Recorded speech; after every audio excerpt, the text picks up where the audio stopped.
A child who is constantly demanding attention may just need a bit of quality time. A child who seems extra clingy may be craving physical touch. Or also a child that's extra rough at morning tea time is just needing some positive physical touch.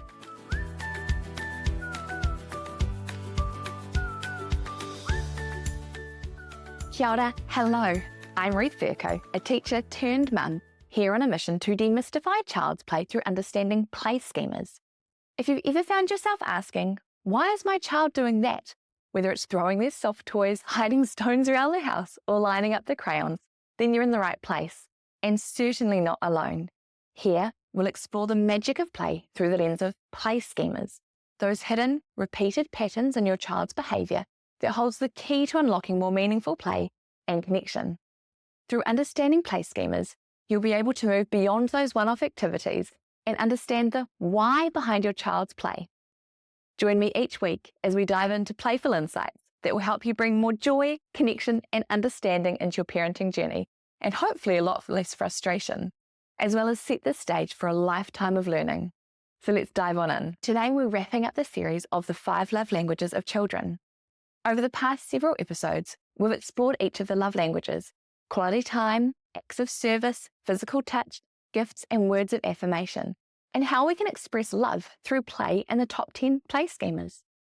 But before we dive into today's episode, if you haven't already, make sure you're following us on Instagram at play_schemas, that's SCHEMAS, or head to the show notes, playschemas.com/019, because we're at episode 19 for more resources.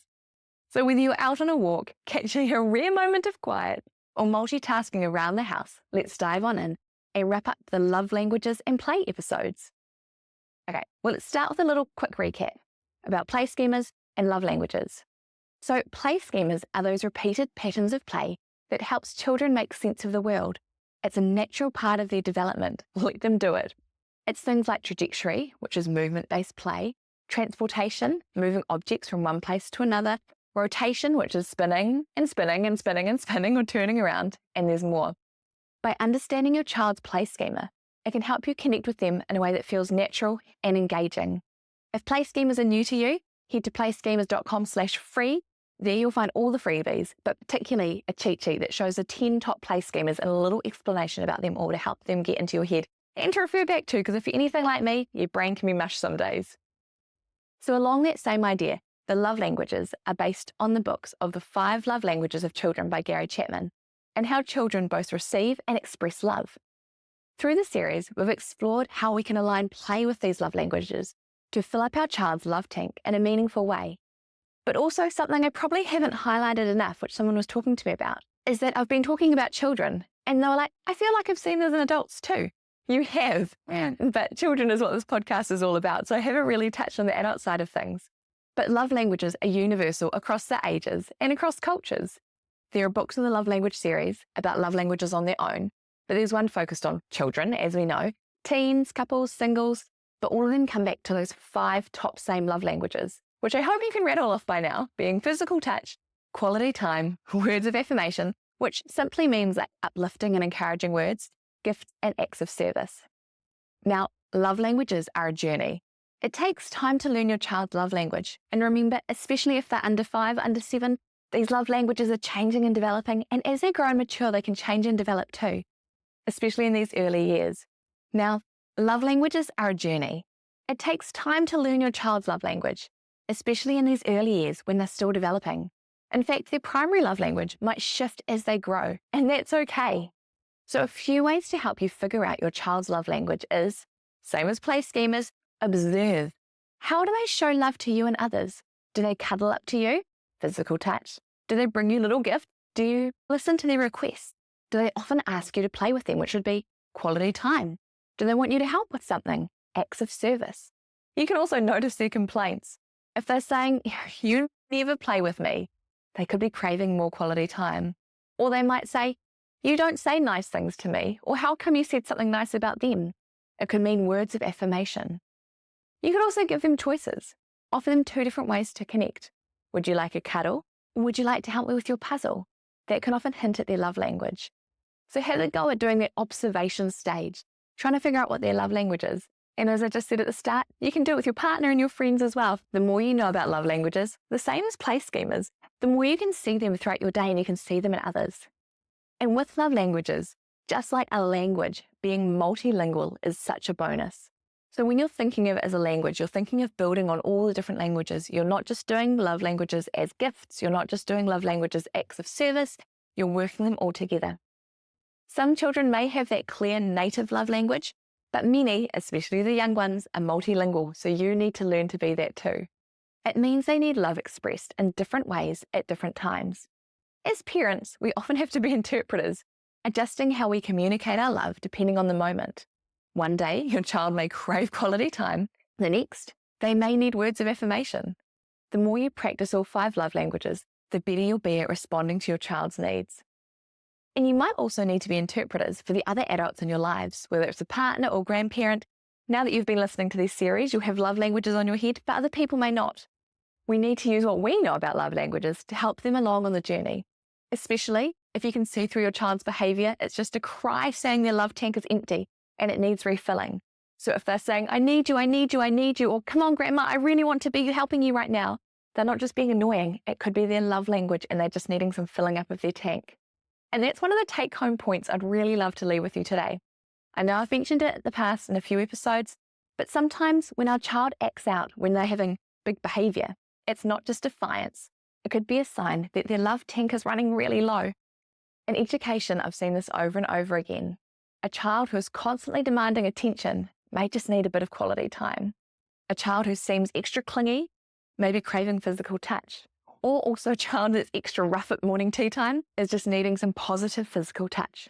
But let's not forget the basics. Sometimes a cranky child is simply overtired, overstimulated, or hungry.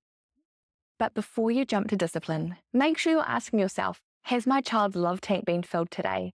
Especially if they've had a whole day at daycare with other people. And if not, a few intentional moments of connection could make all the difference. Which does lead us into discipline. Before we wrap up, I want to talk about how it connects to discipline. Now, Gary Chapman's book has a whole chapter on this. So if you haven't read it, I highly recommend you dive into the nuts and bolts of how the love languages and discipline go hand in hand.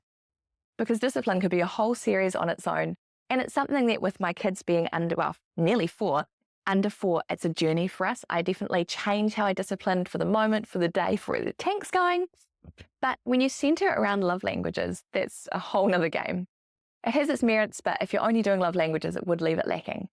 But here's the thing, discipline is definitely an act of love too. Love looks out for the best interests of another person. When I'm talking about discipline, I'm definitely not talking about any physical discipline. I'm talking about discipline where there might be a time where they just need to take a little bit of a break with you to regain, to recheck themselves before coming back into something else. Now, when we set boundaries and then follow through with consequences and then guide our children with kindness and consistency, we're showing them care. That's showing them love. So when we keep that in the back of our mind and then our child's love language, we can think about how we're disciplining them. For example, if they crave quality time and you take that as a way as a punishment, if they're saying, I need you, I need you, I need you, and you say, go to your room, that could be doing more damage that you've never intended as their love tank drops lower and lower and lower. And if they're getting really physical with a sibling, or if, for me, maybe pulling on my legs, really wanting me, or if they've given you a gift, could be a rock, it could be a little flower, and you get really annoyed at something and they see you just kind of putting it on the table with no love and care, that could really lower their love tank as well. So just thinking about how you act, how you respond to them, and how their love languages really play into how they receive things. But I don't want to end on a negative note. Let's add on a positive one and think about how we can build strong family culture with love languages. One of the most beautiful things about understanding love languages is how it strengthens the entire family dynamic. When love languages are openly practiced, siblings can learn to express love to each other in meaningful ways, and parents can feel more confident in their parenting approach. A great way to build culture is by making love languages a family conversation. You can encourage older siblings to recognize and respond to the younger siblings' love languages. You can also do that between you and your partner. You can explicitly say, I know you really love physical touch, so while we go on our evening walk, let's hold hands. Model using love languages with your partner so they can see you in action. Also, celebrate every family member's unique way of giving and receiving love. By integrating love languages into your family life, you can create an environment where everyone feels seen, valued, heard, and deeply loved. Now, I hope this series has given you an insight in how love languages and play go hand in hand. Because parenting is a journey, and understanding these love languages is one too. But it helps us and our little ones to love each other in the way that we need it most. Now, if you have enjoyed this series, I would love to hear from you, and I'd love to hear what's changed or been adapted in how you parent. Head over to Instagram at play_schemas to share your biggest takeaway, or visit playschemas.com for more resources and ways to connect. Also, if you haven't already, subscribe to the podcast. Please do so you never miss an episode. That was a quick ending of our love language series. Join me next week. I'm really excited when I talk to Victoria from the Safe Kids Project. We talk back to that first one about physical touch. We're revisiting that about how we keep our children safe in this day and age. Make sure you get there. It's going to be a goodie. So remember, for today, thank you for joining, and today is a great day to play.